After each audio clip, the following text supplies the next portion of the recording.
இன்னைக்கு நம்ம சொல்லிட்டு இருக்கோம், நம்ம வாழ்க்கையில வந்து பிசாசு ரகசியமா என்னது சைலண்டா வேலை பார்க்கறான் அப்படின்னு. அது பொய். ஏன்னா சிலுவையில் அவர் என்ன பண்ணிட்டாரு, அவன் எழுதின கையெழுத்தெல்லாம் அது என்ன கையெழுத்து, உங்களுக்கு எதிராக ஒரு பிளான் போடுறான்ல, அந்த பிளான் எல்லாம் அவர் அங்கேயே என்ன பண்ணிட்டாரு, கொலைச்சிட்டாரு. கொலைச்சது மாத்திரம் இல்ல, அடுத்தது என்ன பண்றாரு, அது நடுவுல இராதபடிக்கு உங்ககிட்ட வந்து சேராதபடிக்கு அவர் ஆணி அடிச்சுட்டாரு. அடுத்தது எல்லா துரைக்கணங்க அவன் வச்சிருந்த அவனோட ஆர்மி, உங்களுக்கு எதிரடையா வச்சிருந்த எல்லா அத்தாரிட்டி எல்லாத்தையும் என்ன பண்ணிட்டாரு, உறிஞ்சிட்டாரு. உறிஞ்சு வெளியரங்க கோலமாக்கிட்டாரு. அவன் வெளியில வந்துட்டு அவனுக்குன்னு சீக்ரெட்டான பிளேஸ் இப்போ இல்ல. அதுதான் உண்மை. அவன் என்ன ஆயிட்டான், வெளியரங்க கோலமாயிட்டான். அவன் ரகசியமா செயல்பட முடியாது. அது நீங்க நம்பிட்டு இருக்கிற வரையும் அது ரகசியமா இருக்கிற மாதிரியே இருக்கும். அவனுக்கு ரகசிய பிளேஸ்ன்னு ஒண்ணு கிடையவே கிடையாது. ஏன்னா சிலுவையில் அவர் என்ன பண்ணிட்டாரு,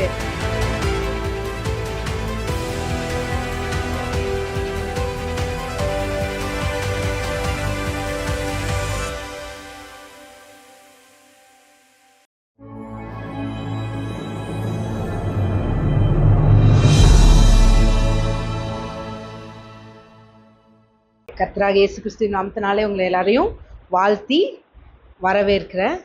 எபிரேயர் 9:14, நித்திய ஆவியினாலே தம்மை தாமே பழுதற்ற பலியாக தேவனுக்கு ஒப்பு கொடுத்த கிறிஸ்துவனுடைய ரத்தம் ஜீவனுள்ள தேவனுக்கு ஊழியம் செய்வதற்கு உங்கள் மனசாட்சியை செத்த கிரியைகளற சுத்திகரிக்கப்படுவது எவ்வளவு நிச்சயம். விளையாட்டுக்கடா, இந்த இதெல்லாம் என்ன பண்ணும், சுத்தம் பண்ணும் தான். அது சுத்தம் பண்ணாமல் இல்லை, பரிசுத்தப்படுத்துச்சு தான். ஏன்னா அது அவங்களுக்கு முறைமையாக இருந்ததுனால எல்லா இது மேலேயும் தெளிச்சோன்னே அப்பாடா நம்ம சுத்தமாயிட்டோம் சந்தோஷமாக இருப்போன்ட்டு என்ன பண்ணிடுவாங்க, வெளியில் வந்துடுவாங்க. வந்துட்டு 4 இது தப்பாக செஞ்சுட்டாவோ இல்லை தப்பாகவே செய்யலைனாலோ இவங்களுக்கு என்ன வந்துடும், ஐயோ இப்படி செஞ்சிட்டோமே, இது பாவமாயிருமோ, அப்படி செஞ்சிட்டோமா.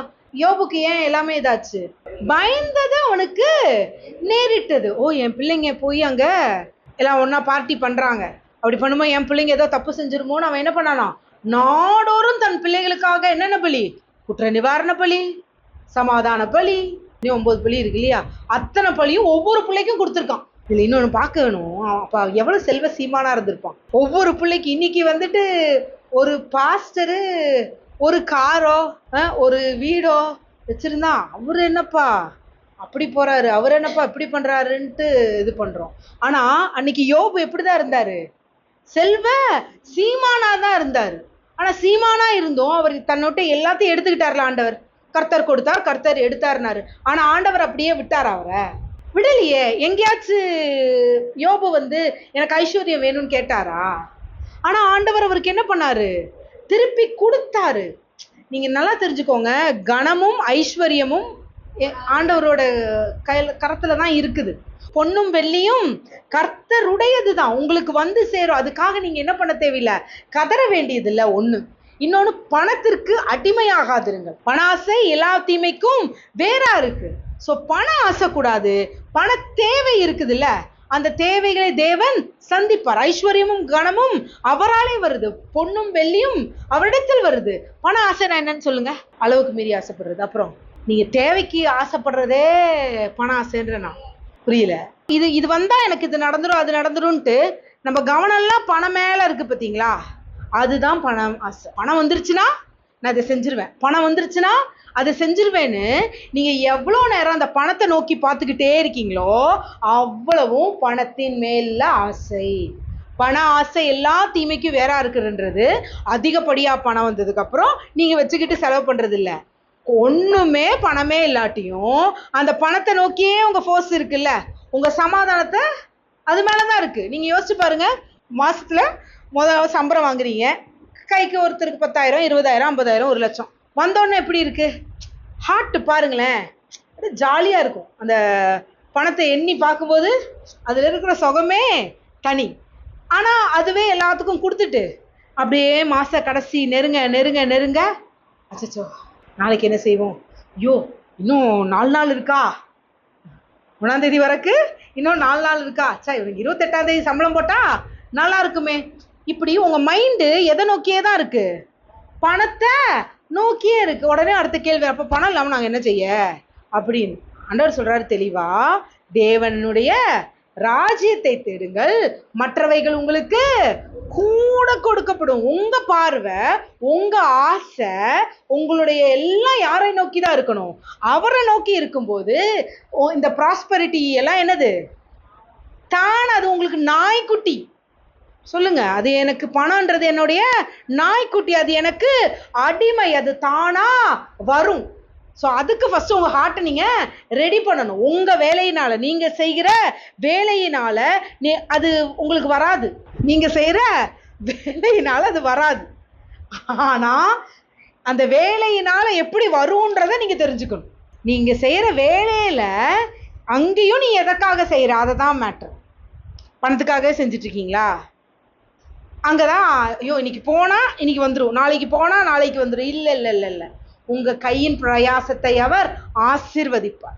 உங்கள் கையின் பிரயாசங்களை அவர் ஆசீர்வதிப்பார். நீ கையிட்டு செய்கிற எல்லா காரியங்களிலும் அவங்க கூட இருந்து உன்னை ஆசீர்வதிப்பேன்னு சொல்லியிருக்கிறாருல, அந்த வார்த்தையில நீங்க வேலை செய்யும். அப்படி நீங்க வேலை செய்யும் பொழுது அது உங்களுக்கு ஆசீர்வாதமா இருக்கும். நான் இன்னைக்கு வேலைக்கு போறேன், இன்னைக்கு வேலைக்கு போனா எனக்கு இவ்வளவு சம்பளம் வரும், அதை கால்குலேட் பண்ணிட்டு போனீங்கன்னா அந்த வேலையும் உங்களுக்கு வீணுன்னு சொல்ல மாட்டேன், அது உங்க மாம்ச முயற்சியாவே இருந்துட்டு இருக்கும். ஆனா காலையில நீங்க போகும்போது இது தேவன் எனக்கு கொடுத்தது, என்னுடைய கையின் பிரயாசத்தை தேவன் ஆசீர்வதிப்பார், நீங்க போய் செஞ்சு பாருங்க, பீஸ்ஃபுல்லா செஞ்சுட்டு வருவீங்க. கர்த்தர் என்னோடு கூட இருக்கிறார். ஆனா இதுல நான் இதா இருக்கும்போது பணத்தின் மேல ஆசை வச்சு எந்த வேலையும் என்ன பண்ணாதீங்க, செய்யாது இருங்கள். புரிஞ்சுச்சா? பண ஆசை எல்லா தீமைக்கும் வேறா இருக்கின்றது. அதிகப்படியான பணம் அல்ல, அதிகப்படியான பணத்தை பத்தியதான அல்ல, உங்க இருதயம் சம்பந்தப்பட்டது.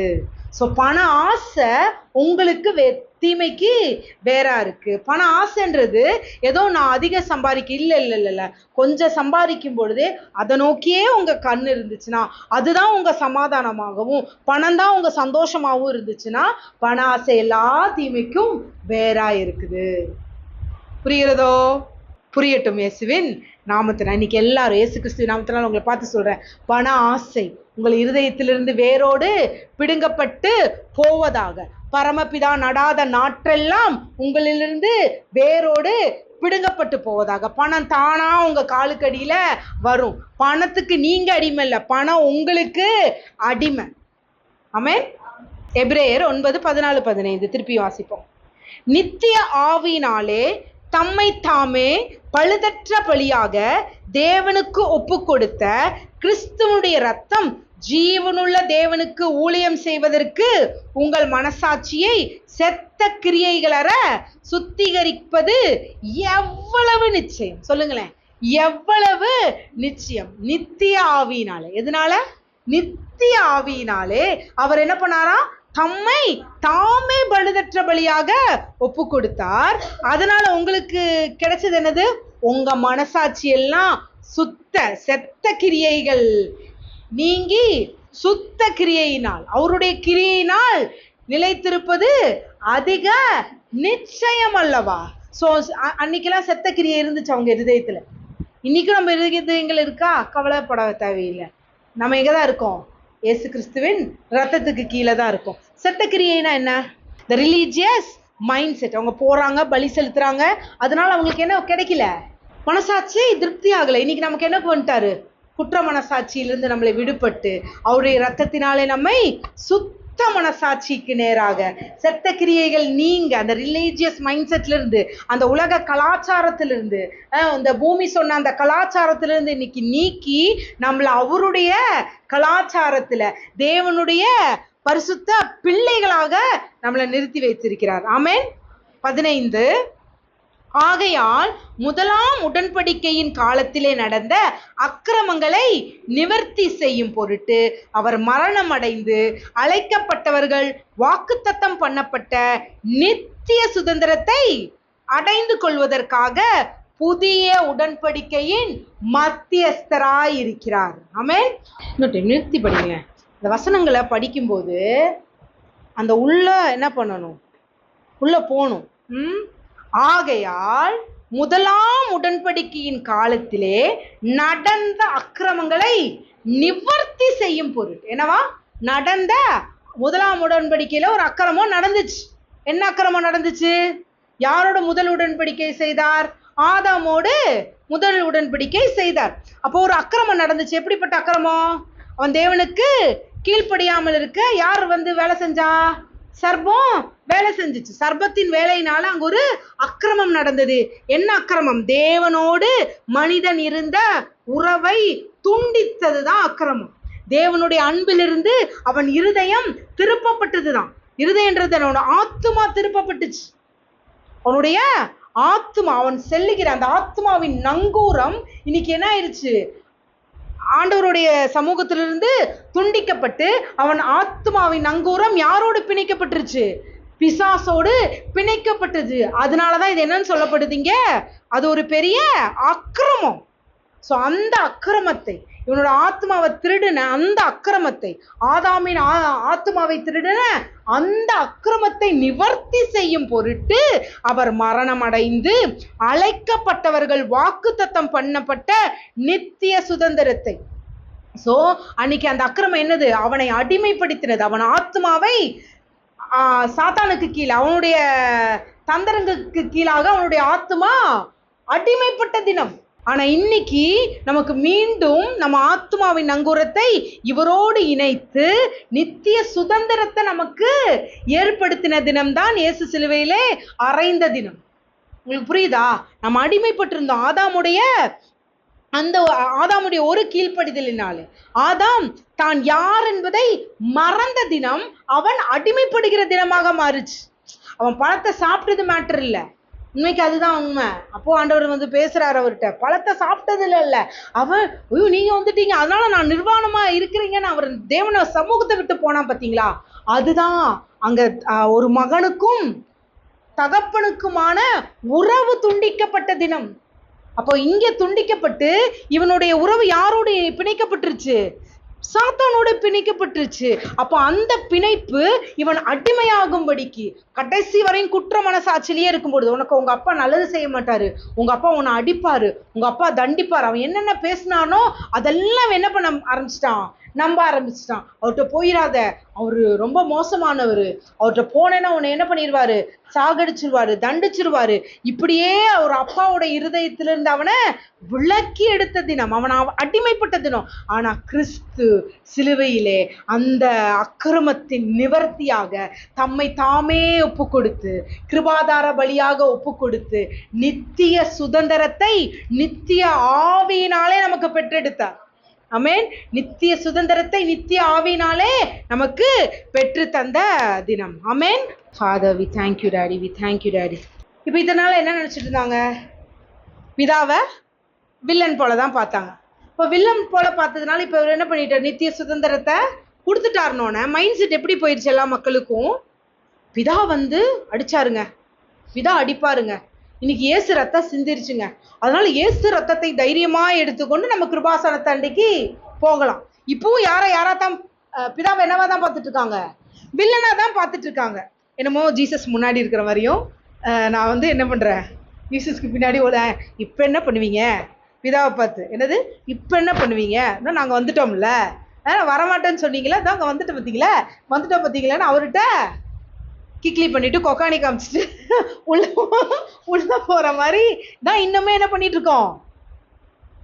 அதுதாங்க ரியல். இன்னும் அப்படிதான் பண்ணிட்டு இருக்காங்க. கிறிஸ்து பிதா இல்லாம நீங்க ஜீசஸ் இல்லாம என்ன பண்ண முடியாது, பிதா கிட்ட நீங்க போக முடியாது அப்படின்னு சொல்லி ஏதோ இவரை மறைச்சுக்கிட்டு நம்ம உள்ள போற மாதிரி. அது கிடையவே கிடையாது.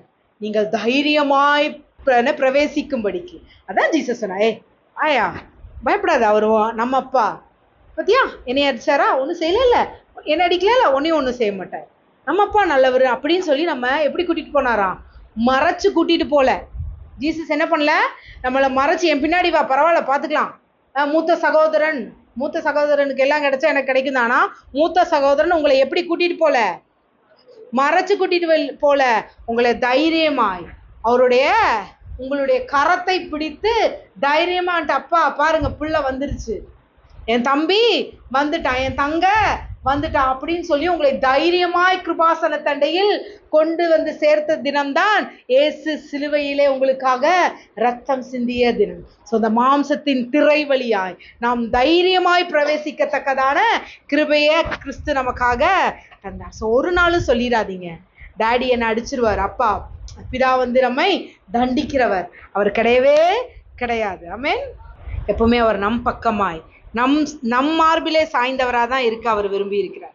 ஸோ இன்னைக்கு சொன்னப்பட்ட வார்த்தைகள், சில வார்த்தைகளை நீங்க என்ன பண்ணணும், என்ன சொன்ன, நித்திய ஆவியினாலே, நித்திய சுதந்திரம், அப்புறம் ஒரே தரம், ஒரு இரத்தத்தினாலே, பெரிதும் உத்தமமான கூடாரத்தின் வழியாய் பரிசுத்த ஸ்தலத்திற்கு போகிற ஒரே மார்க்கம், அது புதிதும் ஜீவனுள்ள மார்க்கத்தின் வழியாய் நாம் பிரவேசிக்க அவர் கிருபை செய்தார். எபிரேயர் 6:16. மனுஷர் தங்களிலும் பெரியவர் பேரில் ஆணையிடுவார்கள், உறுதி பண்ணும்படிக்கு ஆணையிடுதலே சகல விவாதத்திற்கும் முடிவு. சொல்லுங்க, ஆணையிடுதலே சகல விவாதத்திற்கும் முடிவு. மனுஷனே அப்படித்தானே பண்றான். பணம் வாங்கியிருக்கப்பா, நீ கொடுத்துருவியாப்பா? பணம் கொடுத்துருவேன் சார், நாளைக்கு கண்டிப்பா கொடுத்துருவேன். எப்படி உன்னை நம்புறது? சுவாமி சத்தியமா கொடுத்துருவேன் சார். சரி, என் மேல சத்தியமா? கொடுத்துட்றேன் சார். நான் நம்பலாமா அப்படின்னு கேட்டா, நம்பலாம் சார், தைரியமா போங்க, நான் கொடுத்துருவேன். அப்போ சரி, உன்னை நம்பல, நீ சத்தியம் போட்டிருக்க பத்தியா, அதை நம்புறேன்ட்டு தான் அவன் என்ன பண்றான், போறான். ஸோ ஒரு ஆணையிடுதல் மனிதனுக்கே ஒரு விவாதத்தின் முடிவா இருந்திருக்கு. நான் கொடுக்க மாட்டேன் அப்படி இப்படின்னு சொல்லி தான் அவன் நின்றுட்டே இருந்திருப்பான். ஆனா அவன் என்ன சொல்ற, கண்டிப்பா கொடுத்துட்றேன் சார், நான் என் மேல சத்தியமா கொடுத்துட்றேன் சார்னு அவன் என்ன பண்றான், அந்த சத்தியத்தை கேட்டு அந்த சத்தியத்தின் முடிவாய், விவாதத்தின் முடிவாய் அவன் அந்த சத்தியத்தை ஏற்றுக்கொண்டு என்ன பண்றான், போறான். ஸோ அது போலதான் ஒரு மனுஷனுடைய உடன்படிக்கைக்கு ஒரு சத்தியம் ஒரு விவாதத்தின் முடிவாய் இருக்கும்னா தன் மேலேயே ஆணையிட்டார். பிதா என்ன பண்றாரு, தன் மேல ஆணையிட்டார். ஆனா அந்த ஆணை யாரை நம்பிதான் போடுறாரு, கிறிஸ்துவை நம்பிதான் போடுறாரு. எபிரேயர் 6:17 அப்படி தொடர்ந்து வாசிக்கலாம். அந்தப்படி தேவனும் வாக்குத்தத்தம் பண்ணப்பட்டவைகளை சுதந்தரித்துக் கொள்ளுகிறதற்கு தமது ஆலோசனையில் மாறாத நிச்சயத்தை பரிபூரணமாய் காண்பிக்கும்படி சித்தமுள்ளவராய் ஓர் ஆணையினாலே அதை ஸ்திரப்படுத்தினார். பிதாவும் எதுல ஸ்திரப்படுத்துறாரு, ஒரு ஆணையினாலே ஸ்திரப்படுத்துகிறார். நமக்கு முன் வைக்கப்பட்ட நம்பிக்கையை, சொல்லுங்களேன், நம்பிக்கையை சொல்லுங்க, நம்பிக்கையை, நமக்கு முன் வைக்கப்பட்ட நம்பிக்கையை பற்றி கொள்ளும்படி அடைக்கலமாய் ஓடி வந்த நமக்கு 2 மாறாத விசேஷங்களினால் நிறைந்த ஆறுதல் உண்டாகும்படிக்கு எவ்வளவேனும் பொய்யுரையாத தேவன் அப்படி செய்தார். நமக்கு முன்பாக வைக்கப்பட்ட நம்பிக்கையை நம்ம பற்றி கொள்ளணுமா. ஒரு ஆணையிடுறாரு, அவர் ஆணையிட்டுட்டு அவர் சொல்றாரு, நான் செஞ்சுக்கிறேன். அந்த ஆணைய ஒரு உடன்படிக்கை செய்றார். யார்கிட்ட, ஆபிரகாம்கிட்ட செய்றார். எல்லாத்தையும் ஆபிரகாம் இதை செய்யணும்னு அவர் விரும்பல. நீ என் கூட என்ன பண்ணு, கூட மட்டும் வந்துருந்தா சொன்னார், என் கைய பிடிச்சுக்கோன்னு தான் சொன்னார். இப்ப நமக்கு ஒரு கையை வச்சிருக்கிறார். அப்ப இந்த கை, இவர் பிதா என்ன நினைக்கிறாரு, நீ உன் நம்பிக்கையை மட்டும் பற்றி கொள்ளு. சொல்லுங்களேன், உங்கள் பக்கத்துல பார்த்து சொல்லுங்க, நம்பிக்கையை, உங்களுக்கு முன்னாடி வச்சிருக்கிற நம்பிக்கையை மட்டும் பற்றி கொள்ளுங்க. எதற்காக பற்றி கொள்ளணும், 19 வாங்க. அந்த நம்பிக்கையை நமக்கு நிலையும் உறுதியும் திரைக்குள்ளாக போகிறதுமான ஆத்தும நம்பிக்கையாயிருக்கிறது, ஆத்தும நங்கூரமாயிருக்கிறது. புரிகிறதா? அந்த நம்பிக்கை நமக்கு நிலையும் உறுதியும் திரைக்குள்ளாக போகிறதுமான ஆத்தும நங்கூரமாயிருக்கிறது. ஸோ இத்தனை நாள் ஆதாமின் வழியாய் அந்த ஆத்தும நங்கூரம், ஆத்துமா வேற நங்கூரம் போடப்பட்டு இருந்துச்சு. அதனால இவன் என்ன பண்ணிட்டே இருந்தான், வேற வழியா போயிட்டு இருந்தான். போய் பேசுறதுல, இது பண்றதுல, என்னெல்லாம் பிசாசின் வழி இருந்துச்சோ அந்த வழியில நங்கூரம் போட்டு நம்ம இருதயம் போயிட்டு இருந்துச்சு. ஆனா சிலுவையில நம்ம அந்த நம்பிக்கையை பற்றி கொள்ளும்படிக்கு இன்னைக்கு நம்மளுடைய அது எப்படியா, அந்த நம்பிக்கை நமக்கு நிலையும் உறுதியும் திரைக்குள்ளாக போகிறதுமான ஆத்தும நங்கூரமாய் இருக்கிறது. நீங்க திரைக்குள்ள போகவே முடியாதுன்ற இந்த நிலை மாறி உங்க ஆத்துமாவை அந்த திரைக்குள்ளாக அழைத்து செல்கிற நங்கூரமாக அவருடைய கை இன்றைக்கு மாறி இருக்கிறது. ஆமென்.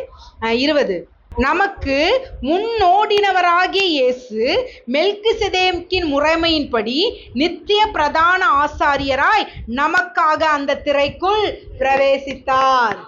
ஆமே. உங்க ஆத்துமா நங்கூரமிடப்படுவதற்காக, உங்க ஆத்துமா ஸ்திரப்படுவதற்காக, உங்க ஆத்துமா திடப்படுவதற்காக, நீங்கள் தைரியமா உள்ள போறதுக்காக மெல்கிசேதேக்கின் முறைமையின்படி வந்த பிரதான ஆசாரியர், சாலேமின் ராஜா, சனது சமாதான பிரபு, நித்திய ராஜா, நீதியுள்ள பிரபு உங்களுக்காக அந்த திரை வழியாய் பிரவேசிக்கிறார். ஸோ எந்த ஆட்டு ரத்தமோ எந்த வெள்ளாட்டு கடாவின் ரத்தமோ அந்த திரையின் வழியாய் பிரவேசிக்க நமக்கு உதவி செய்யவே இல்லை. ஆனால் இன்னைக்கு இயேசு கிறிஸ்து என்பவருடைய ஒரே ரத்தத்தினாலே நம் ஆத்துமா இன்னைக்கு நங்கூரமிடப்பட்டுச்சு. ஏன்னா ஆத்துமால தான் குற்ற மனசாச்சு இல்லையா? உங்களுக்கு புரியுதா? வெள்ளாட்டுக்கடா ஆட்டுக்கடா பலி செலுத்திட்டு வந்த உடனே அவங்களுக்கு என்ன வந்திருக்கணும்? திருப்தி வந்திருக்கணும். ஏன்னா இவங்க ஆத்துமா அந்த வெள்ளாட்டுக்கடா ஆட்டு ரத்தத்தினால மீட்டெடுக்கப்பட்டிருந்துச்சுன்னா இவங்க ஆத்துமா அன்னைக்கே ஏதாவது நங்கூரமிடப்பட்டிருக்கும். ஆண்டவருடைய அந்த ரத்தத்தினாலே பிதாவுக்குள்ள நங்கூரமிடப்பட்டு போயிருக்கணும். ஆனா அவங்க ஆத்துமா என்ன பண்ணப்படலை, இன்னும் யாரோட தான் கனெக்ட் ஆயிருக்கு? பிசாசோட தான் கனெக்ட் ஆயிருக்கு. அதனாலதான் அவங்க போகும்போது ஜெயிச்சிட்டோயா, எல்லா பாவம்லாம் நின்றுச்சு, போ உதறி தட்டிட்டு நாளைக்கு வேற மாதிரி இருப்போன்ட்டு 2 நாள் போவான். 3ஆவது நாள் ஐயோ இன்னைக்கு இந்த பாவம் செஞ்சிட்டோமே அந்த பாவம் செஞ்சிட்டோமேன்னு அவன் ஆத்துமா திருப்பியும் வெயிட் ஆகி விடுதலை இல்லாம தான் இருந்துச்சு.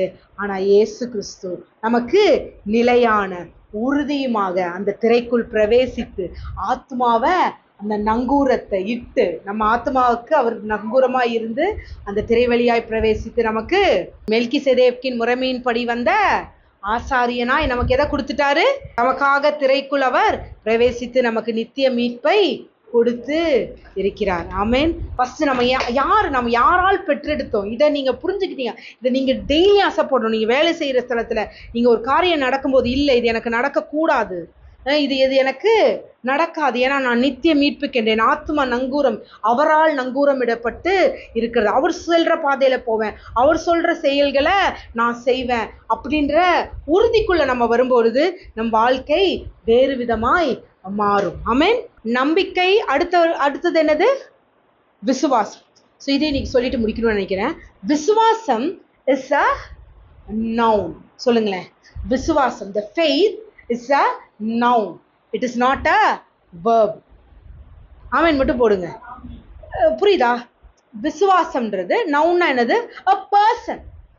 faith is a person. faithன்றது ஒரு ஆள், ஒரு நபர். விசுவாசம் என்பது என்னது? ஒரு நபர். விசுவாசத்தினாலே நீதிமான் பிழைப்பான்னா அது வேற அர்த்தம். விசுவாசம், உங்கள் விசுவாசம், it is not a verb. action word. it is not an action word. வினைச்சொல். விசுவாசன்றது வினைச்சொல் அல்ல. தமிழ் மீடியம் படிச்சவங்களே மிச்சு போடுவேன். விசுவாசம்ன்றது என்ன கிடையாது. It is not a verb. it's not depend upon your action. விசுவாசம் உங்கள் கிரியினால் வருவது அல்ல. இன்னைக்குமே நீங்க விசுவாசிங்க, நீங்க விசுவாசத்தினால பெற்றுக்கொள்வீங்க அப்படின்னா தேவை. ஆனா உங்க விசுவாசத்தினால் நீங்க ஜெயிக்க முடியாது. விசுவாசம் இஸ் a noun புரிஞ்சுக்கிற வரையும். விசுவாசம் ஒரு கிரியை அல்ல. விசுவாசம் என்பது ஒரு நபர், நம்பிக்கை. அந்த கையை பற்றி கொண்டு இப்ப விசுவாசத்துக்குள்ள போவோம் வாங்க. கலாத்தியர் 3:23 வாசிக்கலாம். ஆதலால் விசுவாசம் வருகிறதற்கு முன்னே வெளிப்பட போகிற விசுவாசத்திற்கு ஏதுவாக நாம் அடைக்கப்பட்டவர்களாய் நியாயப்பிரமாணத்தின் கீழ் காவல் பண்ண பட்டிருந்தோம். ஆதலால் விசுவாசம் வருகிறதற்கு. விசுவாசம் எப்படிங்க வரும்? விசுவாசம் எப்படி வரும்? நடந்தா வரும்? ஓடி வருமா? அப்போ விசுவாசன்றது என்னது? ஒரு நபர், அது செயல் அல்ல. விசுவாசம் என்பது செயல் அல்ல. விசுவாசம் வருகிறதற்கு முன்னே. இப்போ அங்க விசுவாசன்ற வார்த்தைக்கு பதிலா இயேசுன்னு போட்டு படிப்போமா? ஆதலால் இயேசு வருகிறதற்கு முன்னே வெளிப்பட போகிற இயேசுவிற்கு ஏதுவாக நாம் அடைக்கப்பட்டவர்களாய் நியாயப்பிரமாணத்தின் கீழ் காவல் பண்ணப்பட்டிருந்தோம். ஏன்னா செதறிடக்கூடாது பாருங்க, உங்க இஷ்டத்துக்கு நீங்க செதறிடக்கூடாதுன்ட்டு உங்க கோல் இயேசுவை நோக்கி இருக்கணுன்றதுக்காக நியாயப்பிரமாணன்ற ஒரு சிறைக்குள்ள உங்களை என்ன பண்ணி வச்சிருந்தாரு? அடைச்சு காவல். ஆக்சுவலி உங்களை ப்ரொடெக்ட், காவல்ன்றது என்னமோ இது இல்லை, உங்களை ப்ரொடெக்ட் பண்ணி வச்சிருந்தார். ஐயோ என் பிள்ளைங்க அப்படி இப்படி போயிடும், விசுவாசம் வர்றதுக்கு கொஞ்சம் டைம் ஆகுது, இயேசு வர்றதுக்கு டைம் இருக்கு, அதுக்குள்ள நான் சில விஷயங்கள் பண்ணணும், அதுக்காக நியாயப்பிரமாணத்தை கொடுத்து அந்த நியாயப்பிரமாணத்தினால உங்களை என்ன பண்ணி வச்சிருந்தாராம்? ப்ரொடெக்ட் பண்ணியிருந்தாரு. அடுத்த வசனம், இவ்விதமாக நாம் விசுவாசத்தினாலே நீதிமானாக்கப்படுவதற்கு நியாயப்பிரமாணம் நம்மை கிறிஸ்துவினிடத்தில் வழி நடத்துகிற உபாத்தியா இருந்தது. விசுவாசத்தினாலே அங்க அப்ப நீ யார போடணும்? இவ்விதமாக நாம் இயேசுவினாலே நீதிமானாக்கப்படுவதற்கு நியாயப்பிரமாணம் நம்மை கிறிஸ்துவினிடத்தில் வழி நடத்துகிற உபாத்தியா இருந்தது. என்ன உபாத்தி? உபாத்தினா என்ன? ஸ்டிவர்ட். இப்போ ஆடு மேய்ச்சிட்டு போறாங்க, ஆடு மேய்ச்சிட்டு போய் ஹே ஹே ஹேன்ட்டு அவங்க கரெக்டாக என்ன பண்ணுவாங்க? கூட்டிகிட்டே போவாங்க. இந்த யானை மேய்க்கிறவங்க அதை என்ன பண்ணுவாங்க? அங்குசத்தில் குத்தி குத்தி அதை கரெக்டாக எப்படி நடத்திட்டு போனாங்களோ அது மாதிரி தான் நம்ம இப்படி விழுகும்போது நியாயப்பிரமாணையில் இது தப்பு, நீ அந்த வழியில் போனேன்னா அது இதுக்குள்ளே வந்துடு, இந்த வழியை செலுத்து, உன்னை சரி பண்ணிக்கும். ஓ நீ பாவம் இந்த பாவம் செஞ்சிட்டியா, வா வா வா வா பரவாயில்ல வா, இந்த பலி செலுத்தி போய்க்கொண்டு உங்கள பாவத்துக்குள்ள நடத்தாம அந்த பாவத்திலிருந்து உங்களை அப்பப்ப ரெனோவேட் பண்ற ஒரு உபாத்தியா எது நடத்தினது? நியாயப்பிரமாணம் நடத்தினது. விசுவாசம் வந்த பின்பு நாம் உபாத்திற்கு கீழ்ப்பட்டவர்கள் அல்லவே. யார் வந்த பின்பு? இயேசு வந்த பின்பு நம்ம இந்த குத்துறதுக்கும் நம்மளை அடிக்கிறதுக்கும் உட்பட்டவர்கள் அல்லவே.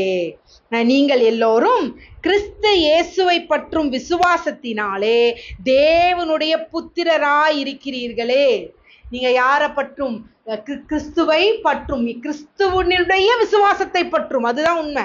கிறிஸ்துவனுடைய விசுவாசத்தை பற்றும் விசுவாசத்தினாலே தேவனுடைய புத்திரராய் இருக்கிறீர்களே.